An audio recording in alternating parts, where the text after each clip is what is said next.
요한복음 14장 16절부터 18절까지 우리 같이 한 목소리로 합독하겠습니다.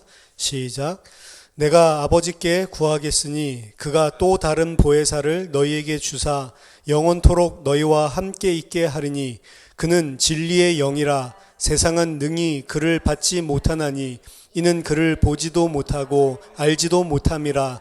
그러나 너희는 그를 아나니 그는 너희와 함께 거하시며 또 너희 속에 계시겠음이라.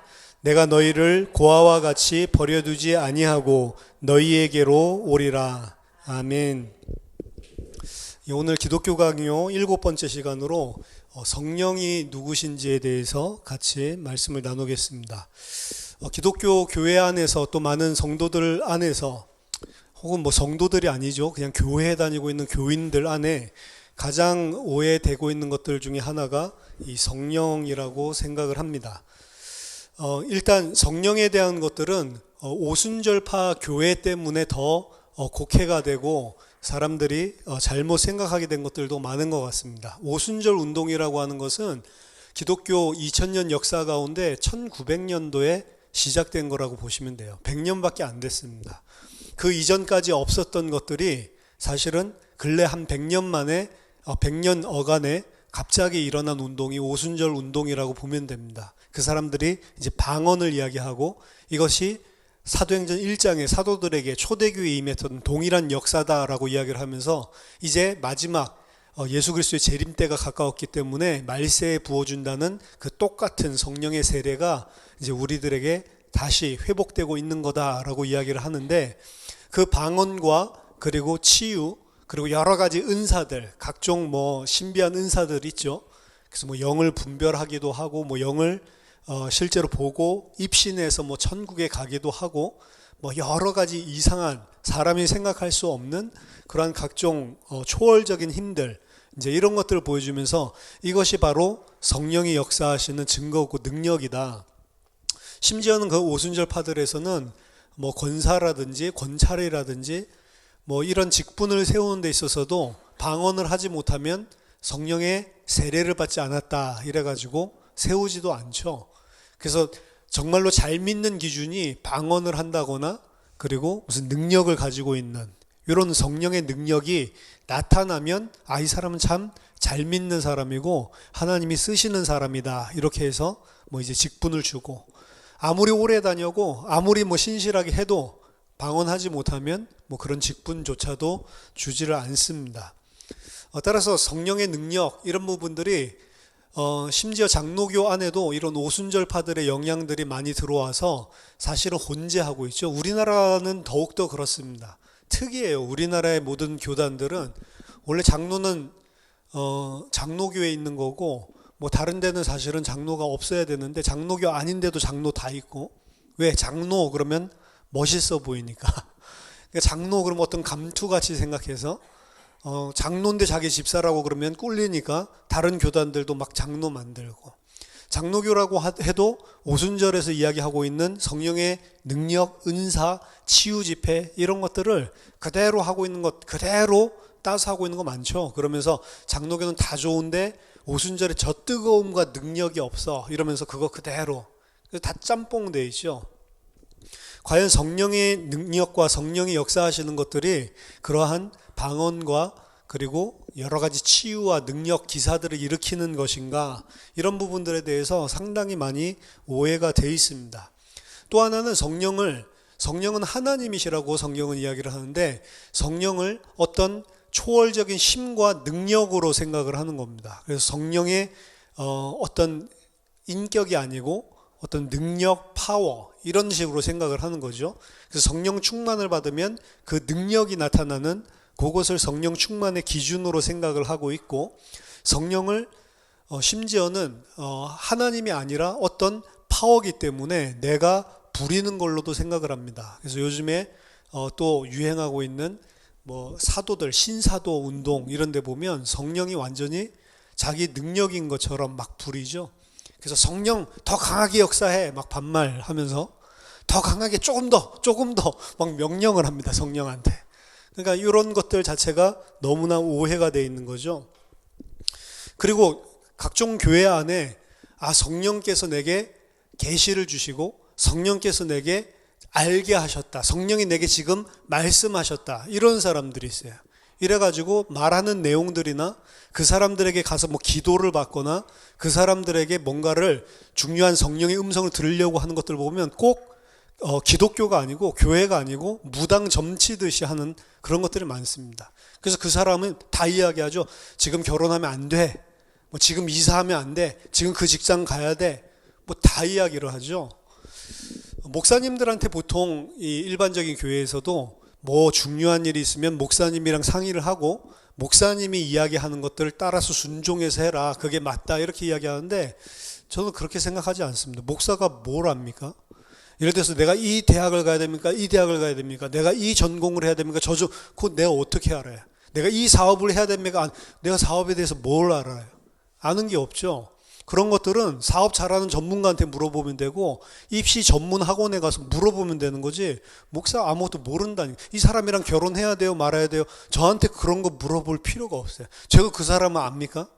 근데 마치 기도하고 이 사람 만나서 대화해보면 마치 내가 하나님인 것처럼 이 사람이랑 결혼하면 큰일 나겠어. 이 사람이랑 결혼해야 돼. 그렇게 해서 결혼했다가 쌩고생하는 사람도 있다니까요. 그렇죠?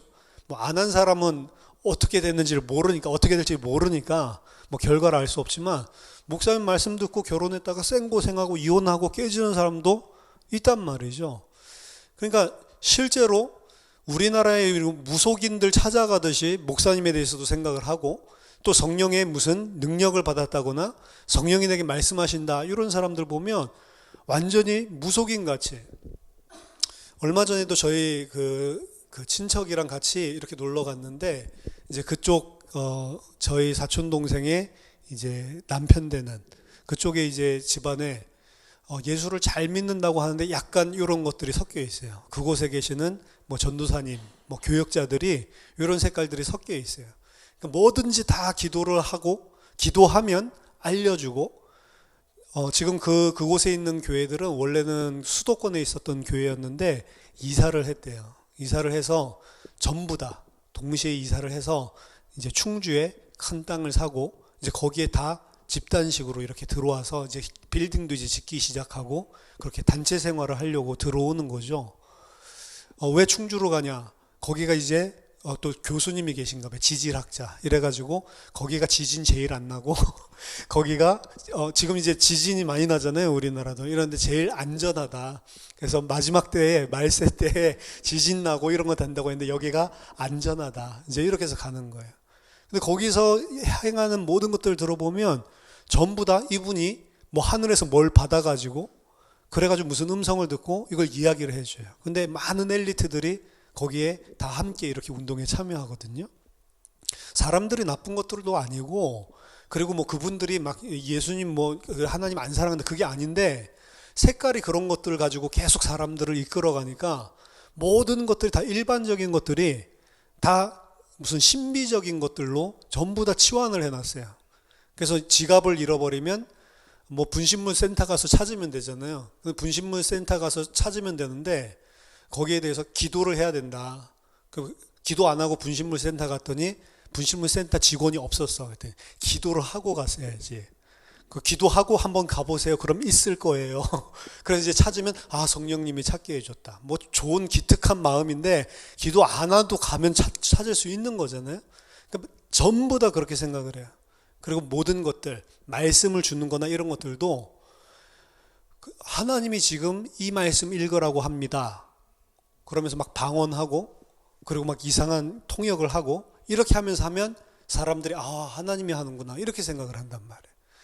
제가 봤을 때 너무 좀 이상한데 그 새벽에 갑자기 성령님이 지금 이거 하라고 한다고 툭 전화가 오기도 하고 거의 무당식이잖아요. 사실은 이런 예언의 그리고 계시의 영으로 역사했던 성령은 그리고 또 치유와 능력으로 역사했던 성령은 이미 사도시대에 이미 그러한 능력들이 기이한 사람들이 생각할 수 없었던 것들이 많이 없어졌습니다. 그게 무엇과 때를 같이 하냐면 성경 66권이 완성되면서 그런 것들이 많이 사라졌거든요. 그럼 왜 성경 66권이 완성되지 않을 때는 그런 역사들이 일어났냐?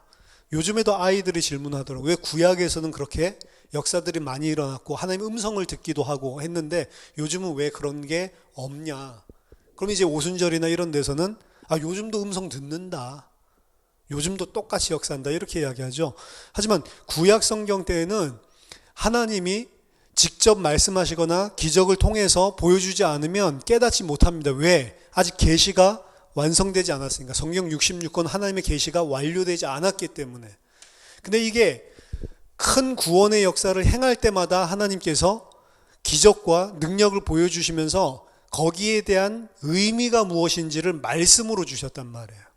그래서 기적이 문제가 아니고 항상 제가 우리 구약 개론 이야기할 때도 말씀드렸지만 기적이 일어나면 폭발적으로 뭐가 일어나면 계시 하나님 말씀이 일어나요. 바벨론 포로에서 풀려났다 그러면 포로 풀려나는 그 사건들 가운데 기적적으로 이 페르시아 왕이 우리를 갖다가 고토로 돌려보내는구나. 사실은 역사적으로 보면 페르시아 왕 고레스가 돌려보낸 거는 이스라엘만 특이하게 돌려보낸 게 아니에요. 그냥 모든 종교와 모든 민족의 관용 정책을 바벨론이랑 다르게 썼기 때문에 너희들도 너희 민족성과 너희 종교와 너희 문화를 그대로 해라. 이걸 용인해 주는 그런 관용주의였단 말이에요. 그거 중에 하나가 뭐 다른 여러 나라들이 있겠지만 유대인들도 돌려보낸 거죠. 너희들도 돌아가고 싶은 사람 돌아가라. 사실은 이런 거잖아요. 근데 거기에 대한 사건을 이게 하나님이 하셨구나 라고 생각을 하고 사람들이 이거 하나님이 역사하지 않으면 안 되는구나. 근데 그게 과연 정말로 하나님이 하신 거 맞냐? 정말로 그 안에 무슨 의미가 있냐? 이런 부분들에 대해서 선지자를 통해서 이게 어떻게 하나님이 움직이고 그게 무엇을 의미한지를 말씀을 주신다고. 그래서 바벨론에서 돌아올 때 폭발적으로 성경이 생긴다고요. 그리고 출애굽했을 때 모세를 통해서 그때 폭발적으로 말씀의 계시가 오죠. 그게 오경이잖아요. 마찬가지로 예수님이 공생의 사역을 통해서 십자가와 죽으심으로 부활하심으로 구원사역의 가장 큰 사건이죠. 이거 했을 때 폭발적으로 나온 책이 이 계시의 말씀이 신약성경이란 말이에요. 그러니까 그것이 완료될 때 완료돼갈 쯤에 이미 사도들에게도 그런 능력이 나타나지 않습니다. 그래서 사도 바울은 성령 받았기 때문에 다 고치는 게 아니에요. 디모데도 고치면 되잖아요. 근데 포도주를 써라 라고 이야기를 하죠. 자기 질병도 고치지 못했지만 갈수록 그런 능력과 막 귀신들이 막 실제로 눈에 보이는 뭐 이런 것들이나 떠나가는 거라든지 이런 것들이 대폭적으로 줄어듭니다. 오히려 예수님 오셨을 때는 그런 일들이 굉장히 많이 일어났죠. 그러니까 그런 일들이 예수님 때와 사도들 때처럼 똑같이 일어나야 된다라고 이야기를 하지만 사실은 계시가 완료되기 시작하면서 사도 때에도 그런 것들이 많이 잦아들기 시작을 했다고요. 중요한 것은 뭐냐면 계시입니다. 이 말씀입니다. 그런데 오늘날에는 실제로 성경에 있지 않냐라고 해서 그쪽으로 빠지는데 색깔을 보면 전부 다 제가 봤을 때는 무속 종교랑 다를 바가 없어요. 그래서 그들이 추구하는 것, 왜 그 성령을 받았다는 사람에게 가서 내 미래를 그리고 내가 무슨 직장을 택해야 되는지를 물어보냔 말이에요. 그 물어보는 이유가 이 사람이 말하는 대로 하면 내가 성공하겠지, 잘 되지. 다 육신이잖아요, 사실은. 그렇죠? 그러니까 물어보는 자체도 그렇고 답하는 자체도 그렇고 전혀 하나님이랑 상관없어요. 믿음과 예수께서 행하신 십자가 부활은 아무 상관없고 그냥 육신적으로 이 땅에서 어떻게 더 잘 될 거냐, 거기에 대한 답을 얻으려고 하는 점치는 거예요. 기독교식 무당이죠. 그 일반적인 교회는 그런 무당 없으면 이제 목사님한테 찾아가서 상담을 하죠. 왜? 목사님이 하나님의 종이니까 그 목사님 말대로 하면 뭔가 잘 될까 싶어서. 안 된다니까요. 저한테는 찾아오지 마시기 바랍니다. 몰라요, 제가. 대답해 드릴 것도 없고. 그래서 성령에 대한 부분들이 상당히 많이 오해가 돼 있다. 그래서 성령이 누구시고 성령이 무슨 일을 하는지를 성경을 통해서 오늘 다를 알아볼 수가 없습니다. 간략하게 정리를 하겠습니다. 성령은 누구신가? 요한복음 4장 24절 보니까 하나님은 영이시니, 하나님은 영이라고 그랬습니다. 눈에 보이지 않습니다. 만져질 수 없습니다. 근데 로마서 8장 9절 보니까 만일 너희 속에 하나님의 영이 거하시면, 이건 지금 성령을 이야기하는 거거든요.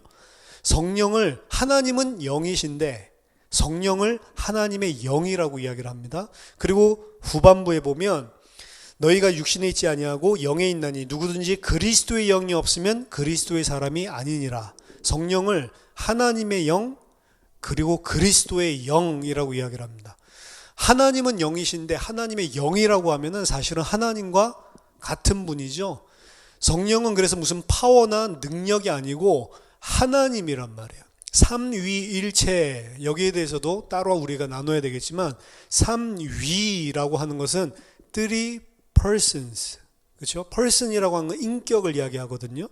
그래서 성부 하나님도 인격이시고 성자 하나님도 인격이시고 성령 하나님도 인격이시다라고 하는 게 삼위의 하나님이에요. 우리로 치면 세 사람이 있는 것과 똑같이 한 사람 한 사람 인격이 있잖아요. 근데 특이하게 일체라고 하는 것은 그 본질과 능력과 영광이 완전히 다 똑같다라는 거지. 그런 거는 세상에 없습니다. 독립되어 있는 인격이 완전히 똑같은, 그리고 본질과 능력과 영광이 똑같은 그런 것은 없어요. 심지어 사물에도 없습니다. 그렇죠? 성령은 그래서 무슨 비물질적인 어떤 능력, 초월적인 파워 이런 것들이 아니고 하나님이시고 그리고 인격이다라는 것을 우리가 명심을 해야 됩니다. 인격이라고 하는 것은 특징이 지, 정, 의를 가진 걸 말해요. 고린도전서 2장 10절에 보니까 하나님이 성령으로 이것을 우리에게 보이셨으니 성령은 모든 것, 곧 하나님의 깊은 것까지도 통찰하시느니라. 하나님의 깊은 것도 다 알고 계신다라고 이야기를 하는데 이게 이제 지적인 부분이죠. 성령은 지를 지식, 지혜, 지를 가지고 있는 그런 인격이시고 정을 가지고 있습니다. 로마서 8장 26절에 보니까 이와 같이 성령도 우리의 연약함을 도우시나니 우리는 마땅히 기도할 바를 알지 못하나 오직 성령이 말할 수 없는 탄식으로 우리를 위하여 친히 간구하시느니라. 탄식한대요. 우리가 잘못된 생각, 잘못된 진리를 가지고 잘못된 육신과 세상을 쫓아 살아갈 때 우리 안에 성령이 계시면 우리를 위해서 탄식한다. 에베소서 4장 30절에도 성령을 근심하게 하지 말라라고 이야기를 하죠. 성령이 근심도 한단 말이에요. 따라서 성령은 똑같이 우리 감정을 가지고 있는, 그리고 고린도전서 12장 11절 보면 은사에 대해서 이야기하다가 이 모든 일은 같은 한 성령이 행하사 그의 뜻대로 각 사람에게 나누어 주시는 거다. 성령님이 뜻을 가지고 그것대로 행하신다. 의지를 이야기하거든요. 그래서 지, 정, 의를 가지고 있다는 부분이 성경 안에 계속해서 등장을 합니다. 그래서 성령은 인격이고 사실은 하나님, 예수님 이야기하듯이 사실 성령도 성령님이라고 불러야 돼요. 그걸 그렇게 우리나라 호칭으로 따진다면. 그렇죠? 근데 보통 성령님 안 하고 성령한테는 반말로 성령 이렇게 이야기를 하는데 성령님도 같은 하나님입니다. 그래서 예수님, 그리고 예수 성자 하나님이고 하나님 성부 하나님이지만 성령님도 하나님이시고 인격을 가지고, 그래서 뭐 한때 성령님 안녕하세요라는 책이 유행을 하기도 했죠. 그 전까지 우리나라에는 성령의 인격성에 대해서 그리고 성령의 실제적인 활동들에 대해서 무지하고 있었을 때 뭐 그런 책이 들어서 히트쳤지만 뭐 그 책 쓴 사람이 베니힌인가요? 그 사람 성령을 완전히 신비주의로 몰아붙였죠. 제가 2002년도에 미국에 가니까 베니힌 집회를 TV 중계를 주말마다 해주더라고요.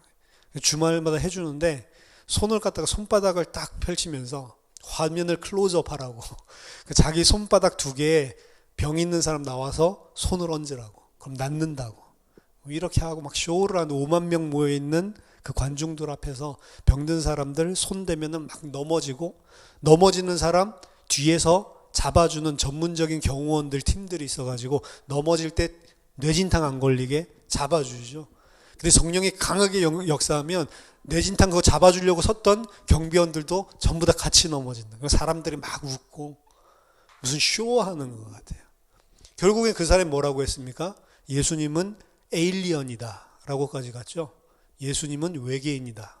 그리고 삼위일체가 아니고 구위일체다. 뭐 이상한 이야기까지 하죠. 그러니까 그런 능력들이 나타나고 뭐가 조금 있다 싶으면 사람들은 그게 성령인 줄 아는데 성령이 아닙니다. 우리나라에도 얼마 전에 뭐 왔다 갔죠. 무슨 아프리카에서 큰 기적을 행한다는. 그래서 사람들이 엄청나게 많이 찾아갔어요. 각자 병 들린 것들 전부 다 진단서 끊어가지고 와라. 진단서에서 확실히 불치병인 거 아는 사람만 기도해 주겠다. 이래가지고 몇백 명이 왔는데 한 100명 기도해 주다가 갔죠. 중요한 건 100명 정도 기도해 줬는데 나았대요. 나은 사람도 있대. 모르겠어요. 그 집회 갔다 오신 분이 그러더라고요. 진짜로 낫더라고요. 문제는 몇백 명 초청해 놓고 기도 받을 사람만 앞에 100명 정도밖에 안 해주고 간 거예요. 그것도 집회 시작하면 8시 시작해야 되는데 자기는 10시 정도 나타나서 한 30분 기도해주고 가고, 두 번째 날도 그렇게 성령이 하지 말라고 한다 이러면서 그러니까 그거 나왔던 그 병 나으려고 했던 사람들이 기독교인들만 있는 게 아니고 막 불신자들도 엄청 많았는데 막 욕하는 거죠. 나를 갖다가 지금 6달 동안 이거 원서 놓고 기다려가지고 이렇게 하게 해놓고 뭐 성령이 하지 말라고 하면 내 병 안 고쳐준다고? 앞에 있는 사람들 나왔는데. 근데 그 사람이 와서 그 집회를 하면서 단 한 번도 그 병 나은 사람에게 예수님을 알게 한 적이 없어요. 복음이 무엇인지 알게 한 게 없어요. 그냥 기도해서 낫는 걸로 끝나는 겁니다. 문제는 이 목사, TV 좌슈아죠. 그 목사가 실제로 기독교 사역을 하기 이전에도 그 자신의 마을에서 무당같이 그런 치유 사역을 했다는 거. 그럼 뭐가 성령이라는 증거예요, 사실. 귀신도 능력이 있고 사탄도 능력이 있습니다. 특히 이 땅에서 육신적인 것을 충분히 매료시킬 수 있을 만한 능력을 보여줄 수 있는 존재예요. 그래서 눈에 보이는 것 쫓아가고 육신을 쫓아가고, 이 사람들은 성령의 역사와 사단의 역사를 절대로 구분하지 못하게 되어 있습니다. 이 사람들이 추구한, 그럼 뭘 봐야지 알 수 있냐라는 거 했을 때 성령님이 무엇을 위해서 이곳에 오셨느냐, 그걸 알아야죠. 병 낫게 하러 오신 게 아니라니까요. 무슨 집회에서 이빨이 뭐 금리빨로 바뀌었다, 그렇죠? 이래가지고 막 간증하고, 그래가지고 뭐 내가 뭐 아말감이었는데 이게 기도를 받고 난 다음에, 지금도 대구에서 크게 목회하고 있죠. 기도하고 나니까 금리빨로 바뀌었다. 유튜브 들어가서 금리빨 성령 치면 다 나온다니까. 그렇죠? 금리빨은 성령 능력 안 받아도요, 그냥 치과 가면 금리빨로 바꿔줘요. 돈만 주면. 그렇죠? 왜 그걸 하겠냐고. 하나님은 금리빨보다 더 중요한 일을 하러 오신 겁니다. 금리빨이 좋습니까? 요새 제 생각에 금리빨보다는 원래 이빨이랑 똑같이 거의 비슷하게 만드는 임플란트가 훨씬 더 좋은 것 같은데, 왜 임플란트로 안 바꿔주시고 금리빨로 바꿔주시냔 말이에요. 그렇죠? 말도 안 되는, 쓰잘데기 없는. 실제로 또 검증하러 또 기자들이 찾아갔네. 실제로 검증하러 기자들이 갈 때는 또 안 일어나. 그건 또 뭐예요?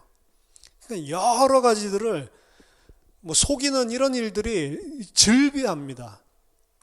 그런 귀신들의, 사단의 역사로 말미암아서 어떤 기적과 능력이 나타나는 것도 있지만 그런 것들을 조작하는 것도 상당히 많더라고요. 그래서 미국에서 TV를 통해 가지고 그런 역사했던 사람을 보면 어디에서 오셨죠? 어디가 아프죠? 뭐 이런 것들 다 알아맞추고 막 병 낫게 해준다고 이렇게 하는데, 나중에 보니까 그 사모님이 가서 미리 인터뷰해 가지고 저 사람 어디서 왔고 이거 정보 다 알려주면 귀에다 꽂고 있다가 이게 이제 들켰잖아요. 그래가지고 폭삭 망하기도 하고. 그러니까 여러 가지 인본주의적인. 근데 그걸 가짜인지 진짜인지 알아볼 수 있는 방법이 분명히 있어요. 왜냐하면 성경에는 성령님이 무슨 사역을, 무슨 일을 하는지를 정확하게 기록을 해놓고 있기 때문에. 성령 하나님께서 하는 사역을 생각할 때 한 가지 우리가 또 오해하고 있는 점이 있습니다. 세대주의적인 영향인데, 구약은 성부 하나님의 시대, 그리고 신약은 성자 예수님의 시대, 그리고 예수님이 부활 승천하시고 난 이후에 오순절 마가다락방 이후부터는 성령 교회 시대, 이런 식으로 시대를 나누는 거죠. 근데 성령님은 지금 교회 시대에만 역사하고 있는 그런 하나님이 아니십니다. 삼위의 하나님은 다 같으세요, 본질적으로. 그리고 모든 사역을 다 같이 하십니다. 창조 사역을 할 때 삼위일체 하나님이기 때문에 성부 하나님만 창조하는 게 아니에요. 성부 하나님이 말씀으로 창조하죠. 그 말씀이 누구죠? 예수 그리스도죠. 예수 그리스도가 진리의 말씀이니까 예수 그리스도로 창조를 했다라고 그래서 이야기를 하는 거예요. 모든 것이 그로 말미암아 창조됐다. 그를 통하여 창조됐다라고 바울이 이야기를 하잖아요.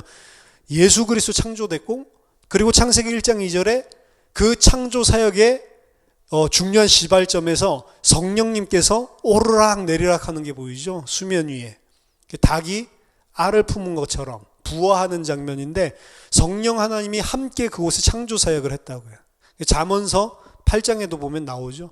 8장 9장 보면 내가 태초에 그와 함께 있어서 이 지혜로 창조했다라고 했을 때 그게 성령인데, 따라서 삼위일체 하나님으로서의 성령은 교회 시대만 역사하는 게 창조 사역에서도 같이 하신 분입니다. 창조 누가 했냐? 성부 하나님만 했냐? 아니요. 성부, 성자, 성령 하나님이 같이 하신 거라니까. 그러면은 예수 그리스도께서 이곳에서 구속 사역을 실제로 이 땅에 오셔서 공생의 사역을 하실 때 성령 하나님 가만히 있어요. 성령 하나님이 다 하신 거라니까. 성부 하나님도 하시고, 성부 하나님이 증언해 주시죠. 마태복음 3장에 보면 요한의 세례를 받고 올라올 때 성부 하나님이 증언해 주시, 이가 내 사랑하는 아들이다라고 증언해 주시죠. 그리고 그때 비둘기같이 성령이 그 위에 내리시죠. 내리신 그 성령님께서 누가복음 4장 1절에 충만함으로 역사하셔서 광야로 끌고 가셔서 40일 동안 시험 받고 승리하게 하시는 것도 성령님이 하신다고. 그렇죠? 함께 하신다니까. 누가복음 4장 14절에서도 보니까 예수님께서 말씀을 전하는 말씀 사역을 하시는데, 그때도 성령의 능력으로 갈릴리에 돌아가셔서 말씀을 선포하시는 겁니다. 말씀 선포할 때 귀신이 떠나가고 치유되는 역사가 4장 30절, 40절, 41절에 등장을 하거든요. 그것도 성령이 임하셔서 성령이 능력으로 물 붓듯이 하셔서 나타나는 역사였단 말이에요. 따라서 예수님의 공생의 사역 전부도 성령님이 함께 일하신 거죠. 성부 하나님도 함께 그 구원의 계획을 이루기 위해서 성부 아버지가 일하신 거고, 예수님도 그 속에 순종하셔서 일을 하신 겁니다. 그래서 성삼위 하나님은 어떤 시대로 구분되는 게 아니고 창조부터 구속부터 그리고 적용되는 교회 시대 마지막 재림까지 함께 동일하게 일한단 말이에요. 그 속에서 각자 일하는 주된 사역이 좀 다른 거는 맞습니다. 성부 하나님은 작정하셨고, 성자 하나님은 그것을 성취하셨고, 성령 하나님은 그것을 적용하신다. 그런 건 주 사역을 하는 것은 맞지만 그 각 사역에 전부 다 삼위의 하나님이 개입이 돼 있다란 말이에요. 성령님께서 하시는 주된 사역은 구속의 계획 가운데 성부 하나님이 계획하시고 성자 하나님이 죽기까지 순종하면서, 그 성부 하나님을 안 넘어서죠. 내 뜻대로 하지 않고 성부 하나님의 뜻대로만 행하시죠. 아버지의 뜻대로. 말도 그냥 하지 않죠. 아버지께서 말하신 거, 아버지께서 내게 들려주신 것만 나는 말하고, 아버지께서 행하라고 하는 것만 내가 행한다라고 이야기를 하죠. 절대적으로 복종을 하셨습니다. 성부 하나님이 작정을 하셨고, 성자 하나님이 그 아버지의 계획에, 구속의 계획에 절대적으로 순종을 하셨죠. 성령의 하나님은 1위, 2위, 3위의 하나님이라고 굳이 나눴을 때 3위의 하나님이란 말이에요. 그 말은 절대로 성부, 성자, 성령 하나님은 열등하거나 우등한 것이 없습니다. 그렇기 때문에 왜 성자 하나님이 그런 복종하냐? 자기 자신을 동등됨으로 취하지 않고 자기 자신을 낮추셔서 종의 형체로 오셨다라고 이야기를 합니다. 원래 같지 않으면 낮출 필요가 없는 거죠. 원래부터 낮았다면 원래 낮은 거니까 복종하는 거죠. 근데 낮추셨다고. 왜? 구원의 계획, 구속의 계획에 있어서. 그래서 1위, 2위, 3위 하나님의 이런 무슨 차등 있는 듯한 위에 대한 것은 사실은 열등하거나 이것이 아니고 구원의 계획 속에 3위 하나님이 함께 합의하신 내용대로 진행을 하는데, 성부 하나님이 가장 위에, 그리고 거기에 절대적으로 복종하는 성자 하나님, 성령 하나님은 성부 하나님과 성자 하나님을 통해서 섬기는 일을 또 하십니다. 이분들이 계획하시고 이루신 것들을 그대로, 그래서 자의적으로 일을 안 하세요. 성령의 주된 사역은 예수 그리스도를 통해서 구원의 계획, 구원이 완성된, 성취된 그것을 그대로 적용하고 그것을 그대로 알리고 그것을 계시하시고 그 예수님의 사역을 드러내는 일, 거기에 모든 집중을 하십니다. 성령은 자의로 일을 하지 않으세요. 성령은 그래서 오실 때에도 성부 하나님이 성자 하나님에게 성령을 주시고, 언제요? 십자가를 통해서 구속을 완성했을 때 성령을 주시고 예수 그리스도께서 보내셔서 오신단 말이에요. 그리고 그 사실을 예수님은 내 아버지께서 보내신다라고 이야기를 합니다. 보내는 것도 자기가 임의로 보내는 게 아니라 성부 하나님이 보내라고 하셨기 때문에 보내는 걸로 이야기를 하죠. 그래서 오늘 본문에 아버지께서 보내실 성령, 근데 실제로 보면 예수 그리스도께서 받으셔서 보내신다. 그 모든 것들이 위를 그대로 지켜서, 그래서 성부 하나님과 성자 하나님이 이루시고 완성하신 구속, 그것을 적용하시고 깨닫게 하고 드러내는 사역.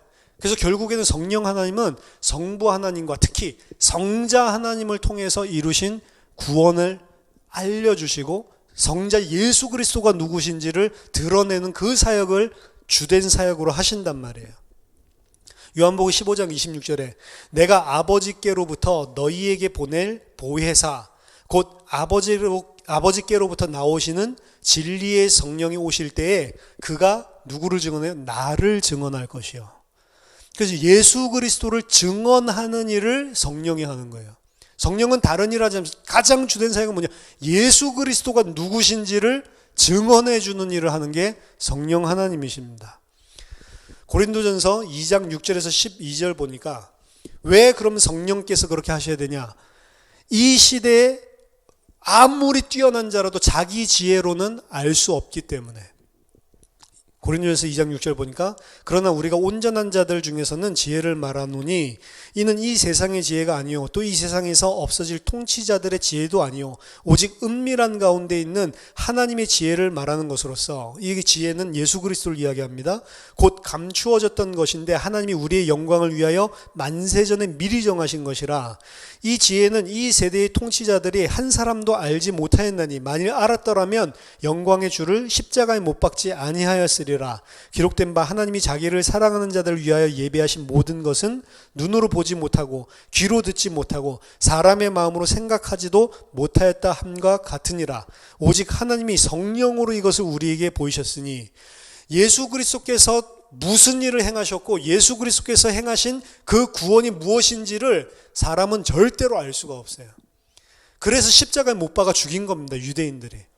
만약 자기의 지혜들로 알았다고 한다면 절대로 죽이지 않았을 거다. 근데 사람은 절대로 예수 그리스도가 무슨 일을 했는지를, 무슨 일 때문에 이곳에 오셨고 무슨 일을 행하셨는지를 절대로 사람의 지혜로는 알 수가 없다.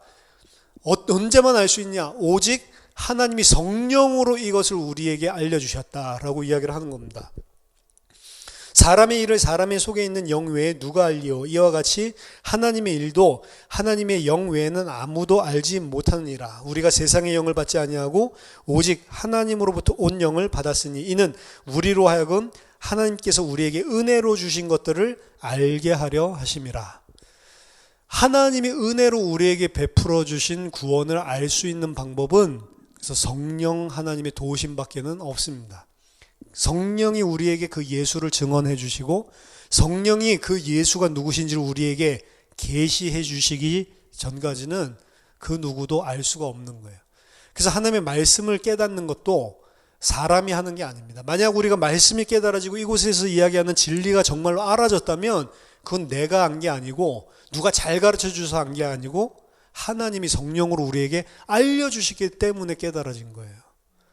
하나님은 구속 역사를 우리에게 성취시킬 때 누구를 통해서? 성령 하나님의 알게 해주시고 깨닫게 해주시고 가르쳐 주시는 그 성령의 역사를 통해서 구원을 하시지, 하나님이 성부 하나님이 하시는 게 아니에요. 성부 하나님이 계획하셨고 그거를 성령 하나님이. 그래서 성령 하나님이 없으면 우리는 진리를 알 수가 없습니다. 무슨 사역을 그래서 주로 하시냐? 요한복음 16장 8절 12절. 그가 와서 죄에 대하여, 의에 대하여, 심판에 대하여 세상을 책망하시리라. 세상을 가르쳐 주신다는 이야기입니다. 막 꾸짖는다는 이야기가 아니고 죄가 무엇인지, 의가 무엇인지, 심판이 무엇인지. 그래서 우리가 죄인이구나 라고 깨닫는 거는 진짜 성경에서 말하는 죄를 가지고 죄인이구나 이렇게 깨달아야 되거든요. 그래야 우리가 회개를 할 수 있으니까. 근데 일반적으로 교회에 와서도 회개하는 것 들어보면 아, 내가 완전히 죄인이구나. 근데 들어보면 성경에서 말하는 죄가 아니에요. 일반적으로 다 생각하고 있는 그런 윤리 도덕적인 죄를 가지고 아, 내가 진짜 죄가 많지. 내가 진짜 못된 놈이야. 못된 놈이죠. 인간 다 이기적이니까. 근데 성경에서 말한 건 그 못된 거 이야기한 게 아닌데 다 그 수준이죠. 1년에 한 번씩 수련회 가서 죄에 대해서 쓰라고 그러면은 막 엄마한테 사기친 거, 그리고 막 친구한테 뭐 이런 거, 막 상처 준 거, 막 못되게 한 거, 술 퍼마신 거, 이런 거 써놓고, 그리고 예수님 십자가에다가 그거 못 받고, 그거 나중에 뜯어가지고 캠프파이어 할 때 화형하고, 그러면서 눈물 흘리면서 내가 다시는 죄를 짓지 않고 회개합니다. 회개 아니라니까요. 그런 것들은 일반 종교에도 다 있는 것이고, 종교가 없어도 자기 수양하는 사람들은 그런 것들에 대해서 다 가책 느끼고 자기 자신을 개선하려고 하는 거예요. 만약 그것 때문에 예수님께서 죽으셨다면, 그 죄 때문에 죽으셨다면 예수님 죽으실 필요가 없습니다. 내가 마약에 빠졌는데 마약에서 그것 때문에 예수님 죽은 거 아니라니까요. 마약을 해결하는 건 뉴에이지에서도 해결을 한다니까. 강도, 도둑, 진짜 교도소에서 나쁜 극악질범, 그 사람이 개가천선하는 거는 그냥 모슬렘을 통해서도 뉴에이지를 통해서도 할 수 있는 거예요. 그게 회개도 아니고 그게 예수 믿는 것도 아닙니다. 그러다가 어쩌다가 얻어 걸려가지고 이제 기독교로 하면 내가 예수 믿어서 바뀌었다 이렇게 이야기를 하는데, 그게 진짜로 그 사람이 죄가 무엇인지를 아는지 모르는지 심각하게 살펴봐야 됩니다. 진짜 죄란 무엇이냐, 우리가 이미 나눴지만 죄는 내가 하나님 자리에 서 있는 것만 죄예요. 내가 피조물인 걸 모르고, 내가 누군지를 모르고 내가 마치 하나님 같이 되어 있는 것, 그걸 보고 죄라고 이야기를 합니다. 거기에서 모든 것들이 다 파생되는 거예요. 사실 그거 외에는 죄 없습니다. 좀 부족해도 사실은 상관이 없어요. 그게 문제가 아니기 때문에. 근데 성경에서 이야기하는 죄는 성령이 깨닫게 해주시지 않으면 안 된다. 그리고 의에 대해서, 그렇죠? 너가 의롭게 사는 거 아니다. 너가 이제 예수 믿었으니까 이제 깨끗하게 살아야지. 그거 아니란 말이에요. 우리가 기대해야 되는 의는, 우리가 하나님이 이 간주하시는 의는 하나밖에 없다면 예수님만 의롭다는 거예요. 예수님의 십자가만 의롭고 나머지는 전부 다 죄입니다, 사실은. 그렇기 때문에 그 십자가에 의지해서, 그 십자가의 공로, 예수 그리스도의 의에만 의지하는 것, 그것을 보고 의라고 하는 거예요, 사실은. 우리가 행할 수 있는 의는 그 의밖에 없어요. 예수님의 의만 정말로 의입니다. 저는 하나님을 대적하고 하나님 자리에 있었던 죄인입니다. 사실 그거 알아주기를 원하는 건데 이 부분에 대한 것을 잘 모르죠. 그래서 예수를 믿는다고 하는데도 여전히 내가 왕노릇을 하고 있고, 예수를 믿는다고 하는데도 여전히 내가 하나님의 자리에 서 있고, 그러면서 그 죄는 전혀 몰라요. 다른 것만. 나는 이것도 잘하고 저것도 잘하고. 바리새인 같은 그런 종교인들이 너무나 많은 것입니다. 죄가 무엇인지, 의가 무엇인지를 알아야 심판이 무엇인지를 알 수 있는 거예요. 그래서 성령이 우리에게 깨닫게 해주신 것은 사실은 예수 그리스도를 통해서 하나님께서 이루어 놓으신 구속, 구원이 무엇인지를 가르쳐 주시는 거예요. 그 가르쳐 주시고 우리에게 거듭나기, 그 예수 그리스도의 진리를 받아들일 수 있도록 중생하게 하고 거듭나게 하고 믿게 하는 은혜를 전부 다 누가 주시냐면 성령 하나님이 주시는 겁니다.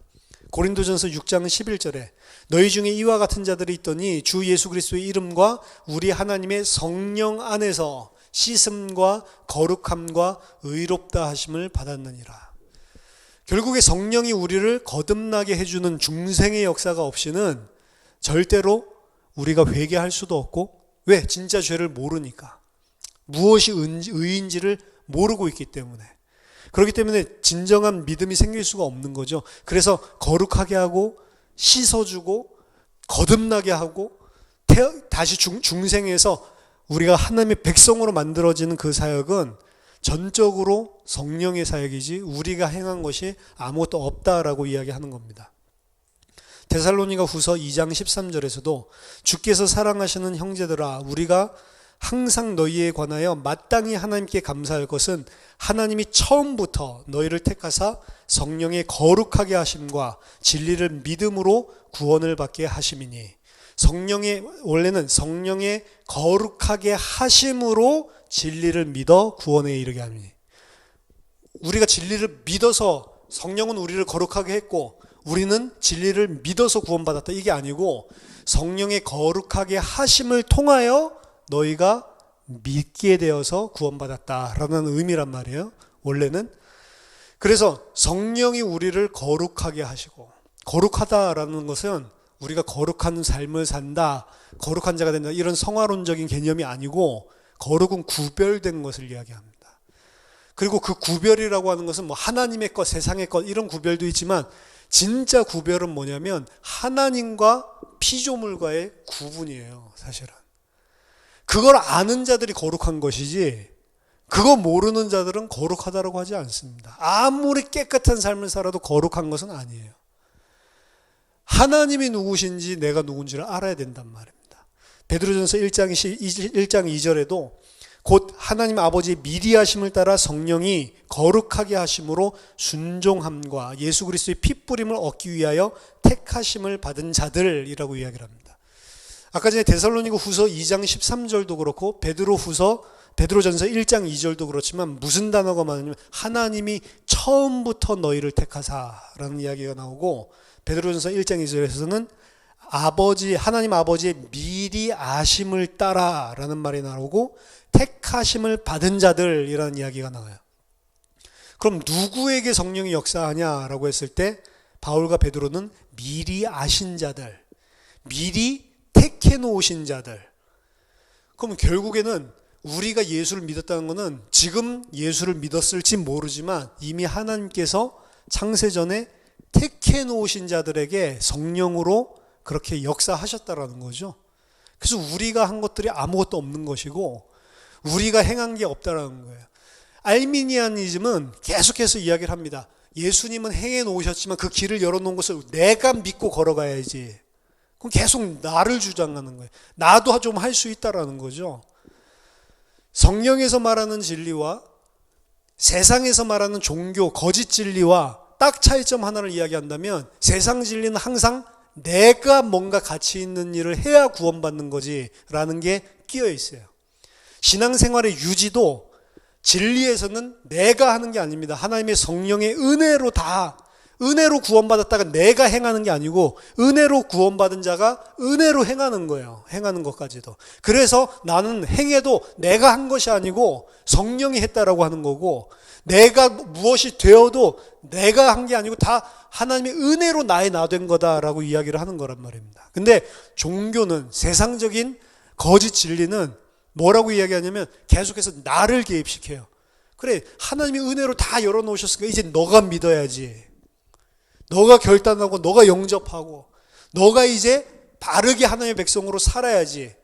계속해서 나를 개입시킨다고요. 내가 무엇을 행하는 게 아니라니까요.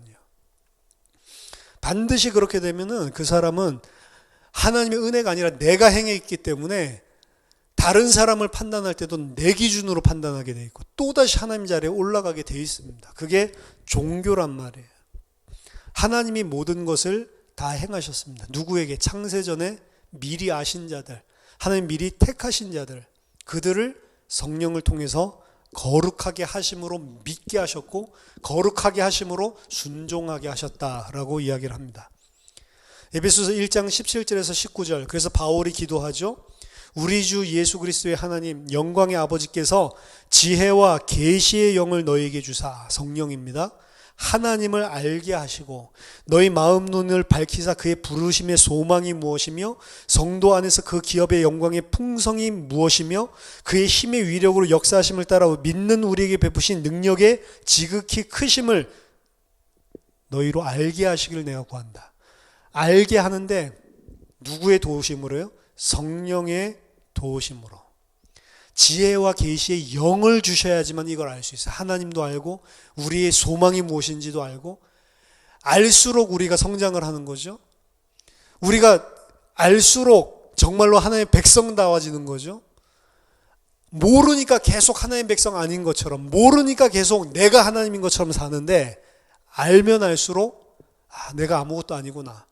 그리스도의 의만 붙잡는 쪽으로 나는 아무것도 아니고 창조주 하나님 모든 것이구나 복종하는 쪽으로 가게 돼 있죠. 근데 그것을 누가 알게 하냐? 계시의 영을 주셔야 된대요. 자, 계시라고 하는 단어를 쓸 때 보통 개혁주의에서는 혼란을 막기 위해서 계시라는 말과 조명이라는 말을 따로 분리시켜서 이야기를 합니다. 계시라고 하는 것은 언제만 보통 사용하냐면 이 성경 66권 최종적인 계시 66권 거기에서만 계시를 쓰고 이미 이제 계시는 끝난 거예요. 그래서 이 안에 있는 내용을 가지고 이 안에서 이야기하고 있는 진리를 우리에게 가르쳐 주시는 것은 계시란 말을 쓰지 않고 조명이라는 단어로 따로 이렇게 분리를 해서 사용을 합니다. 근데 이제 그 계시라는 말을 왜 그렇게 하냐면 이 계시라는 말을 계속 오용을 해서 그래요. 계시라는 것들이 오늘도 성령이 너에게 계시해 주셨구나라는 말을 하면 그러면 이제 그 계시를 오용하는 사람이 그래 성령이 오늘날에도 계시하지 왜 성경 66권 이때만 계시해 이러니까 단어를 조명과 계시로 나눠 놓은 거예요. 근데 사실은 계시를 굳이 나눌 필요가 없습니다. 뭐 오용할 사람들은 뭐 어쩔 수 없지만 지금 이 진리를 가지고 우리에게 알려주시는 것도 그냥 신학적인 단어로 뭐 나누는 게 아니고 그냥 계시라고 하는 거예요. 우리에게 계시란 말은 다른 특별한 말이 아니고 오픈해 준다는 건 덮인 거를 들춰내서 오픈해 준다는 거거든요. 몰랐던 거를 알게 해주는 거니까. 그러니까 계시가 66권 로고스 완성됐어도 이 안에 있는 거 우리가 몰랐으니까 성령이 우리에게 오픈시켜 준 거면 뭐 성경에서는 성령의 조명을 받아라 이런 말은 없잖아요. 그냥 신학적인 단어라고요. 계시를 받았다라고 할 수가 있는 거죠. 근데 그 계시라고 하는 것은 무슨 성령 66권과 상관없이 특별한 하늘의 음성을 들어가지고 동쪽으로 가란다. 이 직장을 택해야 된다. 이런 게 아니란 말입니다. 따라서 성령께서 하시는 일은 우리 속에 계시, 우리의 영적인 눈을 열어주시고 영적인 귀를 열어주셔서 뭘 보게 하냐면 하나님이 누구신지를 보게 하고 하나님이 누구신지를 알게 하고 그 하나님이 우리 성도들 안에 어떤 소망을 가지고 부르시고 어떤 것을 우리를 위해 다 준비해 놓으셨는지 그것을 깨닫게 하고 알게 만들어주시는 일을 하는 거예요. 성령님께서. 에베소서 3장 16절 19절에서도 그의 영광의 풍성을 따라 그의 성령으로 말미암아 너희 속사람을 능력으로 강건하게 하시오며 믿음으로 말미암아 그리스도께서 너희 마음에 계시게 하옵시고 너희가 사랑 가운데서 뿌리가 박히고 터가 굳어져서 능히 모든 성도와 함께 지식에 넘치는 그리스도의 사랑을 알고 그 너비와 길이와 높이와 깊이가 어떠함을 깨달아 하나님의 모든 충만하신 것으로 너희에게 충만하게 하시기를 구하노라. 예수 믿는 것도 성령이지만 계속 그 진리를 더 알아가고 더 성장하고 이 모든 것들도 다 성령이 알게 해주시는 만큼만 성장하는 거예요. 그래서 사실은 믿는 것, 믿음이 성장하는 것 이것도 다 성령님께서 우리를 도와주시고 성령님께서 우리를 간섭해 주시기 때문에 일어나는 일들입니다. 성령이 우리를 인도해 주시지 않으면 우리는 절대로 그 일을 할 수가 없어요. 또 하나 중요한 것은 성령의 인도라는 것은 성령이 우리를 인도해 주시는 것이지 내가 성령의 인도 잘 받는 거 아닙니다. 성령의 인도를 잘 받는다 치고 이게 성령의 인도입니까? 저게 성령의 인도입니까? 이야기를 하고 뭐 하다가 뭐 일이 잘 풀리면 야 성령의 인도 받았네 뭐 이렇게 이야기를 하는데 성령의 인도라는 것은 내가 받고 싶다고 받는 거 내가 받기 싫으면 안 받는 게 아닙니다. 하나님이 택하신 자는 모든 일들이 다 성령의 인도 가운데 있어요. 심지어 내가 죄 짓는 것까지도. 그것까지도 다 합력해서 선을 이뤄서 인도해내고야 마는 게 성령의 인도란 말이에요. 성령의 인도 잘 받는다. 뭐가 성령의 인도예요? 그런 거 물어보지 마세요. 특히 내가 이렇게 하는 게 성령의 인도. 그게 점치는 거라고 이야기했잖아요. 이렇게 해도 괜찮고 저렇게 해도 된다. 제가 이 남자랑 결혼해야 될까? 저 남자랑 결혼해야 될까? 이 사람은 불신자고 이 사람은 크리스찬인데 이 사람은 성질이 너무 들고 능력도 없고 이 사람은 성격도 너무 좋고 너무 인격적이고 돈도 많이 벌어요. 누구랑 결혼해야 될까요? 누구랑 결혼해야 돼요? 성격 좋고 인격 좋고 나 사랑해주고 능력 있고 그 사람은 결혼하세요. 그 성령인도 아닙니까? 크리스찬이기 때문에 둘이 비교해보면 너무 이상한 놈인데 결혼할 필요 없다니까. 너무 이상한 것 자체가 크리스찬인지 아닌지도 의심을 해봐야 되지만, 이렇게 해도 다 하나님이 인도하시고요, 저렇게 해도 다 하나님이 인도하십니다. 그런 것들은, 저는 옛날에 절대로 불신자랑 사귀지 마라, 청년 대학 사역할 때 그래가지고 엄청나게 도끼로 쳤거든요. 지금 당장 전화해라, 그동안 즐거웠다.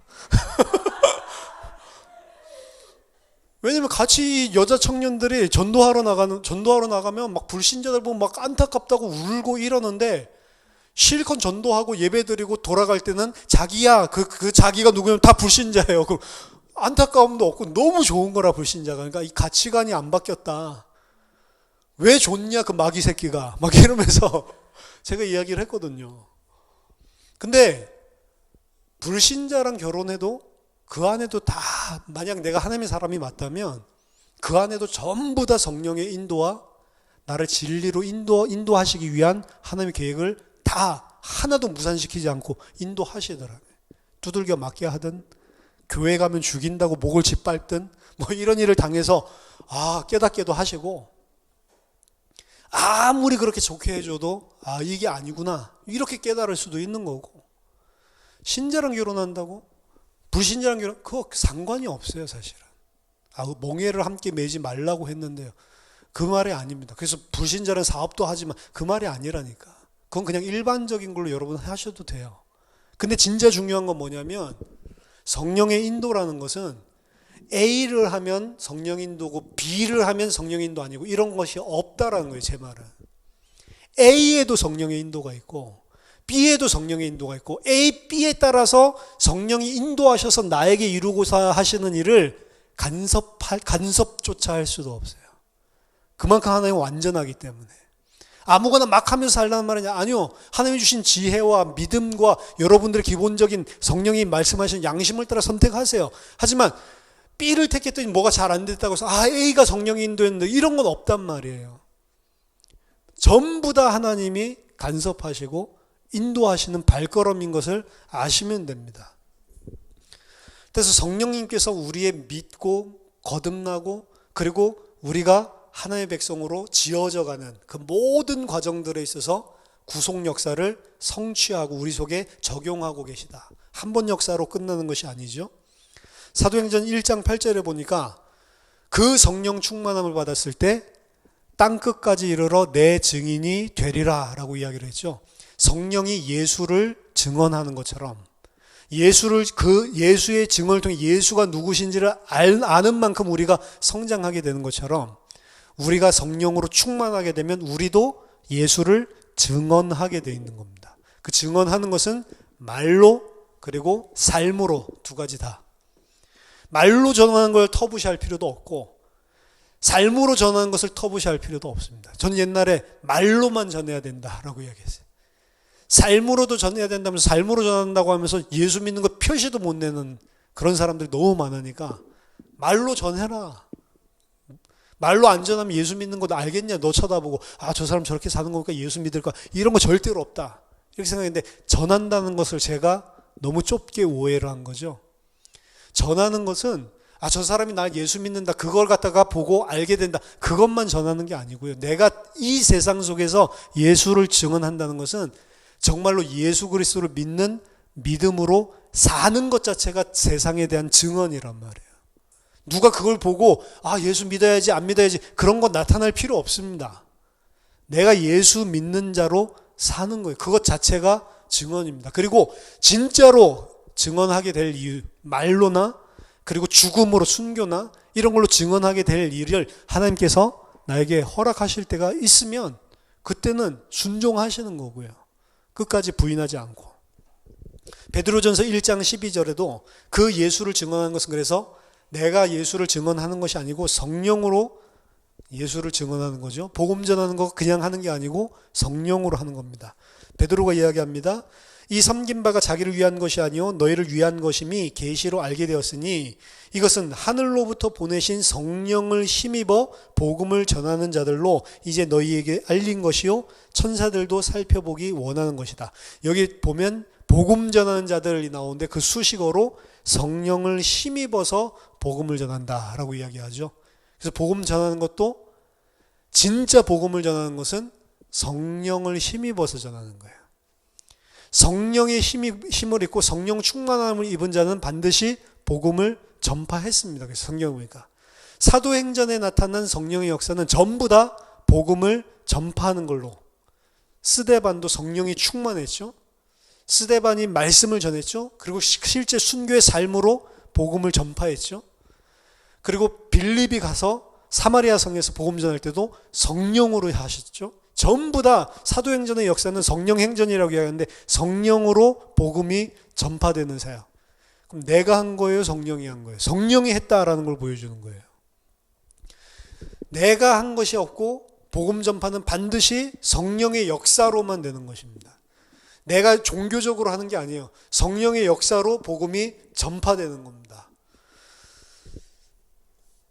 그래서 성령께서 하시는 일은 예수를 우리에게 증언하고 또 우리를 통해서 그 예수를 세상에 증언하는 일. 그런데 아까 전에 말씀드린 것처럼 병은 나았는데 예수가 안 증거됐다. 이 사람들에게 예수라는 말 한마디도 안 해요.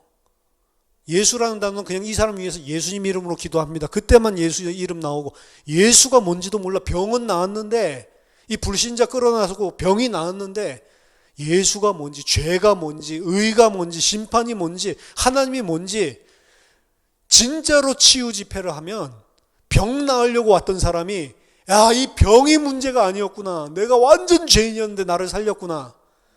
하나님 나 병 안 나와도 상관없어요. 내가 죄인이었습니다. 이래야 치유 집회. 그게 치유잖아요. 병 나으려고 왔던 사람이 처음에는 육신적인 동기로 다 오죠. 근데 진리의 말씀을 통해서 성령으로 완전히 깨져가지고 내가 지금 병 낫는 게 문제가 아니구나. 예수 그리스도가 나를 위해 죽었구나.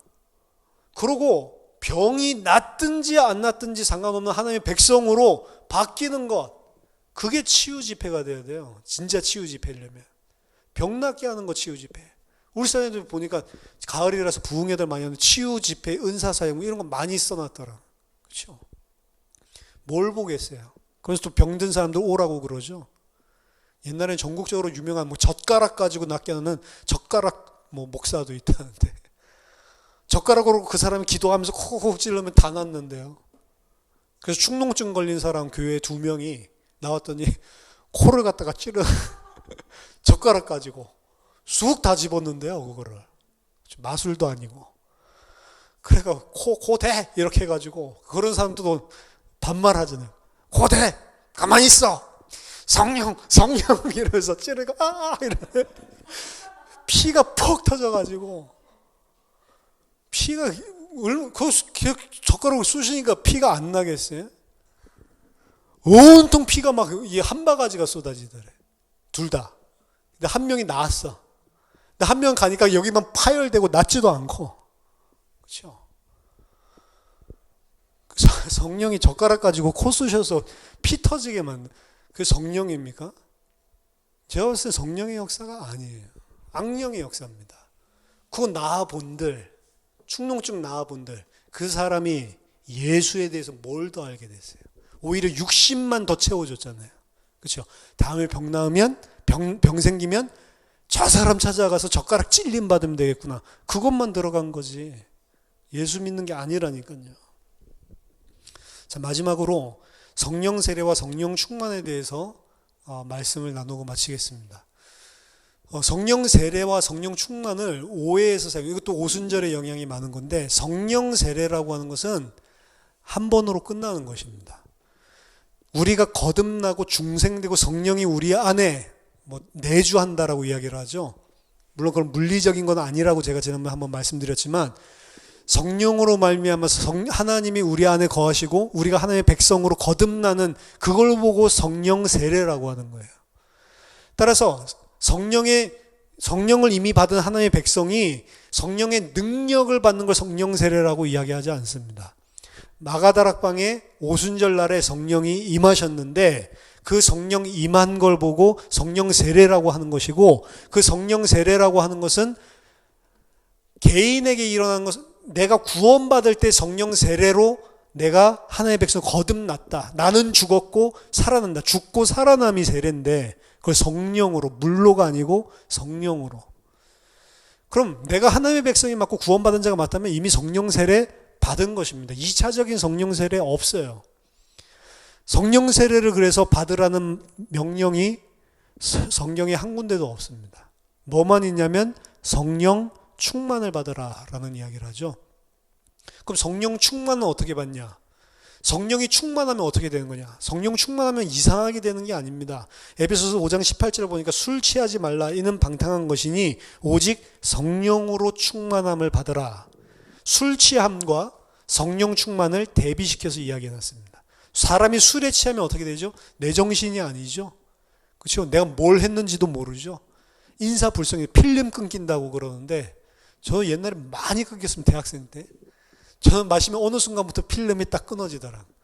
그때 했던 일은 하나도 몰라요. 기억이 안 나요. 근데 들어보면 완전 사이코짓이야. 그렇죠? MT 갔는데 어느 순간인가 끊겼어. 다음날 아침에 일어나니까 머리에 막 콩나물 이런 것들이 있더라고요. 머리 위에 콩나물, 김치, 고춧가루 이런 게 왜 있지? 그러니까 술 취해가지고 부대찌개 위에 엎어져가지고 콩나물, 고추 이래가지고 또 오줌만 했다고 또 밖에 나가가지고 비가 그렇게 옥수같이 쏟아지는데 논두렁에서 오줌 싸다가 아래로 굴러 떨어졌대. 이래가지고 막 선배들이랑 다 깜짝 놀라가지고 괜찮아 승혜야 이러는데 제가 막 거기를 막 기어 올라오더래요. 기어 올라오더니 그때 당시 유행했던 CF 스포츠는 살아있다 그러더래요. 옛날 아디다스 선전이었거든요. 막 자전거 타고 가다가 고랑에 떨어졌다가 자전거 메고 기어 올라오면서 스포츠는 살아있다. 그렇죠? 별 미친 짓을. 그렇죠? 사람들한테 내가 오줌 누면서 이름 쓰는 거 보여줄게 이래가지고 마당에 나가가지고 막 이름 쓰는 거 보여주고 미친 짓을 당한. 내가 왜 그런 짓을 해? 그게 술 취하지 말라는 거예요. 술을 취하면 누가 나를 컨트롤해요? 술이 나를 컨트롤해요. 내가 아니죠. 술이 나를 전혀 다른 인격으로 붙잡고 드러나게 하죠. 성령 충만을 그거라 빗대서 이야기했다. 성령 충만이라고 하는 것은 그래서 내가 죽고 성령이 드러나는 걸 말해요. 근데 성령은 뭘 하신다고요? 죄가 무엇이고 의가 무엇이고 심판이 무엇인지를 우리에게 알려주신다고. 네가 누구고 하나님의 사랑이 무엇이고 예수 그리스도가 너에게 베푸신 그 은혜가 무엇인지를 알게 해주. 그걸로 충만하게 돼서 내가 없어요. 그렇죠? 그 충만한 은혜와 사랑으로 내가 삶을 살아요. 행동을 해. 이전에 내가 왕돼서 내가 살았던 그거 말고 그것을 빗대서 이야기하는 게 성령 충만입니다. 그래서 성령 충만을 어떻게 받냐? 성령 충만을 받는 방법들이 여러 가지 있지만 방법이라고 말하기는 좀 그렇지만 말씀과 기도 그리고 예배, 성례 이런 걸 통해서 성령 충만을 받는다라고 이야기해요. 그 은혜의 방편이죠. 그래서 말씀이 내 안에 사실은 충만한 거예요. 성령 충만한 건 진리의 말씀이 내 안에 충만한 거. 진리의 말씀이 나를 장악하고 있어야 내가 그 진리의 말씀에 복종해서 사는 사람이 될 거 아니에요. 그래서 성령 충만은 아주 말똥말똥한 정신에 받는 것입니다. 사실은. 진리가 무엇인지를 모르는데 이상한 전기 감전하는 것 같이 막 찌릿찌릿하고 내가 알지도 못하는 소리 막 혀가 꼬여서 하고 그게 성령 충만 아니라니까요. 그건 내가 진리를 알고 진리에 의해서 행동할 수밖에 없는 그 상태에 있는 거랑 전혀 상관이 없잖아요. 그렇죠? 그런 이상한 모라지경, 무아지경에 들어가고 그런 황홀경에 들어가는 게 아니고 그런 이상한 게 아니고 성령 충만 받으면 진짜로 내가 누구고 예수 그리스도가 누구고 그 하나님의 은혜와 사랑이 무엇인지를 아는 상태로 충만해지는 그 상태가 충만한 상태에서는 내가 안 나오게 돼 있습니다. 내가 안 나오고 그 하나님의 은혜와 사랑에 감격하는 그런 삶들만 나오고 그건 절대로 내가 스스로 할 수 없는 거거든요. 따라서 성령 세례와 성령 충만 그 차이에 대해서도 여러분들이 아시면 좋겠습니다. 그리고 성령의 충만을 받는 방법은 진리의 말씀이 나에게 가득 차게 하는 거예요. 그 진리의 말씀이 내 삶을 장악하는 것을 이야기합니다. 그 말씀에 의해서 우리가 그래서 말씀 묵상하고 그 말씀 듣는 시간이 소중한 거예요. 사실은 그 시간만큼은 그래도 우리가 내 생각에서 떠나서 하나님의 말씀, 성령으로 내가 장악되고 성령 충만한 그런 시간이 될 수가 있거든요. 그래서 저와 여러분들이 성령이 누구신지 알고 잘못된 성령 이해, 잘못된 성령에 대한 오해 전부 다 풀어야 됩니다. 성령 인도받는다, 그것도 잘못된 것들 전부 다 고쳐야 됩니다. 하나님께서 우리를 인도하는, 성령 인도받을 사람 없어요. 성령 인도 당하는 겁니다. 성령이 우리를 인도를 하시기 때문에 당하는 거지. 그렇죠? 성령은 그리고 우리를 인도하시겠다라고 하시면 100% 자기가 원하는 대로 우리와 상관없이 인도하실 수 있는 능력이 있기 때문에 걱정하지 마세요. 그래서 내 삶을 쫙 돌아보면 지금까지 성령이 이렇게 나를 인도해서 이 진리를 알게끔 이렇게 여기까지 왔구나라는 게 보이는 거예요. 지금 안 보여도 괜찮습니다. 근데 10년만 지나보세요. 또 10년 전을 쳐다보면 이렇게 인도를 하셨던 거구나. 우리는 알지 못하지만 과거를 쫙 쳐다보면 인도한 것들이 보인다고요. 하나님이 함께 하셨구나. 하나님의 은혜구나. 저와 여러분들이 정말로 성령이 무엇인지 알고 또 성령 충만 받고 예수 그리스도의 증인 되기를 예수 그리스도의 이름으로 축원합니다. 하나님 아버지 은혜를 감사드립니다. 저희들에게 성령 하나님이 누구신지 분명하게 알게 해주시고 그 성령 하나님의 도우심과 역사로 정말로 예수 그리스도가 누구시고 내가 누구고 하나님께서 그 예수 그리스도를 통해 우리에게 베풀어 주신 은혜와 그 사랑이 무엇인지를 알 수 있도록 날마다 그 지식이 높이와 길이와 넓이가 풍성해지고 충만한 데 이룰 수 있도록 우리를 붙들어 주시옵소서. 예수 그리스도의 이름으로 기도하옵나이다. 아멘.